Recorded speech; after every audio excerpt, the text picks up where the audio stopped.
হক পরে হয়ে গেছিল, ফজলুল হক, যিনি এখানেও ছিলেন। তার মন্ত্রিসভায় কে গেছিলেন? হিন্দু মহাসভার সভাপতি। শোনেন, এগুলো আপনারা জানেন? কোনদিন যদি দেখাতে পারেন, যদি কোনদিন দেখাতে পারেন একটা ভাই মিথ্যা মামলা কি বলল নয়, একটা ভাই দেখান, I will resign from the politics, দেখান, I will resign from Pakistan আমার শত্রু, আপনি কমিউনালাইজ আপনারা করে, আমি মুসলমান কিন্তু আমি ভারতীয়, পাকিস্তান আমার শত্রু, এখন দেশের শত্রু।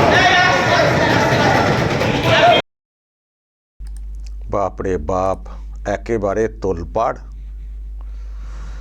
দর্শক শুনলেন, দেখছেন, এটা হচ্ছে কেএমসির সভা হল, যেখানে সেশন হয় আর কি। তো সেখানে আজকে পাকিস্তান ইস্যুতে তোলপাড়।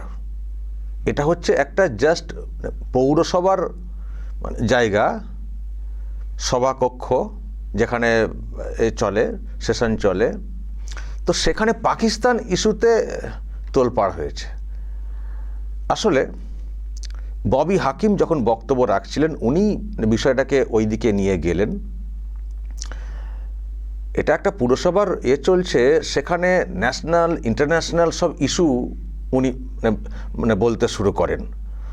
তো যখন উনি ওই সব বলতে শুরু করেন এবং বিজেপিকে খোঁচা দেওয়ার শুরু করেন, তখনই সজল ঘোষ ছিলেন, উনিও তো ঠোঁটকাটা দিয়েছেন, উনিও পাল্টা একটা খোঁচা দিয়ে যে আপনি পাকিস্তানপন্থী এইসব বলছেন, আপনি তো নিজে তো মিনি পাকিস্তান বলেছেন, বলে উনি যেই খোঁচাটা দিয়েছেন, ব্যাস একেবারে তেলে বেগুনে জ্বলে ওঠেন ববি হাকিম। আমি দর্শক আরও আপনাদেরকে শোনাবো। আমি কিছুক্ষণ আগে সজল ঘোষের সঙ্গে কথা বলেছি যে কি হয়েছে বলুন তো, ওখানে এত চিৎকার কেন করছিলেন ববি হাকিম। তো উনি পুরো ঘটনার একটা বিবরণ দিয়েছেন। তো কি বলেছেন দর্শক একটু শুনুন, তাহলে বিষয়টা পরিষ্কার হয়ে যাবে। আগে শুনুন দর্শক, তারপর ব্যাখ্যাতে আসছি। আমার সঙ্গে এই মুহূর্তে রয়েছেন সজল ঘোষ, কলকাতা পুরসভার কাউন্সিলর, বিজেপি নেতা। সজলবাবু, আমি একটা দেখলাম যে ফিরাদ হাকিম তথা মেয়র কিছু একটা বলছিলেন, আপনি উঠে পাকিস্তান বা মিনি পাকিস্তান কিছু একটা উচ্চারণ করলেন, আমি দেখলাম। তারপর ববি হাকিম ক্ষিপ্ত হয়ে পড়লেন। ব্যাপারটা ঠিক কি হয়েছে বলুন তো?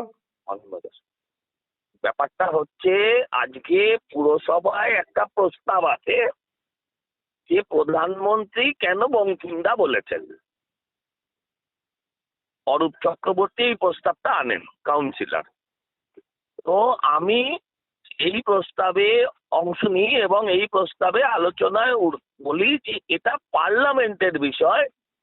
কলকাতা পুরসভার যে মানে নিয়মাবলী, তাতে এই ধরনের কলকাতা পুরসভার বাইরের বিষয়, যার সঙ্গে রাজনৈতিক যোগ থাকতে পারে, পুরো উন্নয়নের কোনো যোগাযোগ আছে বলে আমার জানা নেই, সেই ধরনের বিষয় আমি আলোচনা করাটাই প্রথমত অবাঞ্ছনীয়। তারপর এই পরিপ্রেক্ষিতে বিভিন্ন কথা হয়, সেগুলো আলাদা। তারপর মেয়র বলতে ওঠেন এই আলোচনায় অংশ নিয়ে বা কনক্লুশন টানতে। মেয়র হঠাৎ প্রথম বলতে থাকেন যে তুমি কি জানো, তুমি কি জানো, তুমি কি, তুমি কি, তুমি কি। আমি তখন প্রশ্ন করি আমি কি? বললেন তুমি চোরের ওপর রাগ করে মাটিতে ভাত কাটছ। আমি তাকে বলি তাহলে কি আপনি চোর? মানে আমার তৃণমূল ছেড়ে যাওয়ারটাকে উনি কটাক্ষ করতে চাইলেন এই কথা বলে। তার মানে প্রথম কথা হচ্ছে, আমি যদি তৃণমূলের ওপর রাগ করে ছেড়ে থাকি, তার মানে তৃণমূল চোর ইনি নিজে স্বীকার করছেন, নাম্বার ওয়ান। নাম্বার টু যেটা সবচেয়ে বড় বিষয়, তিনি আমাদের শ্যামাপ্রসাদ মুখার্জি মুসলিম লীগের সঙ্গে জোট বেঁধে সরকার চালিয়েছিলেন, এই জাতীয় কথা বলেন যে যারা পাকিস্তানের পন্থী। তো বললাম আপনিও তো পাকিস্তান পন্থী, আপনিও তো মিনি পাকিস্তান দেখান। সেখানে উনি ভয়ঙ্কর ভাবে রিয়াক্ট করেন এবং বলেন যে আমি রিজাইন করব। তারপরে তার আগে যে আর একটা বিষয় মাঝখানে আমার বলা হলো না, উনি পুরো সাম্প্রদায়িক লাইনেই আজকে হাঁটলেন।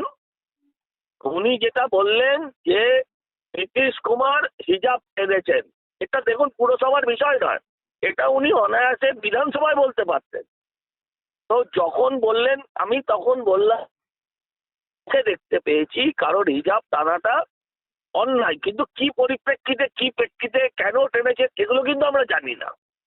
কিন্তু আমার সাদা চোখে যেটা দেখেছি আমার মনে হলো এটা ভুল, এটা অন্যায়। কিন্তু ঠিক তেমন ভাবেই কেউ যদি বলেন যে হিন্দু গর্ভে জন্মগ্রহণ করাটা অন্যায়, হ্যাঁ, তাহলে সেই কথাটা বলাও অন্যায়। কেউ যদি বলেন অর্ধেক জনসংখ্যা উর্দুতে কথা বলবে, সেটাও অন্যায়। কারণ আমি বিশ্বাস করি পশ্চিমবঙ্গের মুসলিমরাও উর্দুতে কথা বলেন না, তারা বেশিরভাগটাই বাংলায় কথা বলেন। না, আমি আমি অবশ্যই আমি যেটা আপনি বললেন যে এটা পুরসভার ব্যাপার, এখানে কোথায় পার্লামেন্ট, কোথায় বিহার, এইসব নিয়ে কেন চর্চা হবে, এটা তো মানে অবাঞ্ছিত একটা বিষয়। তার মানে উনি আসল জায়গা থেকেই সরে গিয়ে বা অন্যভাবে রান করতে চাইছিলেন। আর দ্বিতীয়ত উনি যে বলছেন যে আমি কোথায় বলেছি, রিপোর্ট হয়েছিল তো যে উনি পাকিস্তানের কোন এক সাংবাদিককেই তো উনি বলেছিলেন, সেই নিয়ে তো রিপোর্ট প্রকাশ হয়েছিল পাকিস্তানের মিডিয়াতে। একদম একদম একদম একদম একদম ডন পত্রিকার সাংবাদিককে তিনি নিজেই কথা বলেছিলেন। উনি কি এখন আবার প্রমাণ চাইছেন, ভিডিও চাইছেন নাকি? এই কারণ এটার উনি প্রমাণ চাইছেন, প্রমাণ চাইলে উনি রিজাইন করবেন। তা আপনারা তো পত্রিকার কাটিংটা দিতে পারেন তো আপনারা পরে গিয়ে। হ্যাঁ নিশ্চয়ই, সেটা তো সময় দিতে হবে আমায়, আমি দেবো। তারপরে কি রিজাইন করবেন নাকি তখন আবার পাল্টি খাবেন কিছু? এরা কেউ কখনো, এরা কি কেউ মুখ দিয়ে কথা বলে? মুখ্যমন্ত্রী আমাদের কি বললেন? আমাদের মুখ্যমন্ত্রী বললেন যে যদি কারো চাকরি যায়, আমার প্রাণ থাকতে কারোর চাকরি যাবে না। আর তারপর আমরা কি দেখলাম, ওনার প্রাণও আছে, চাকরিটাও গেছে।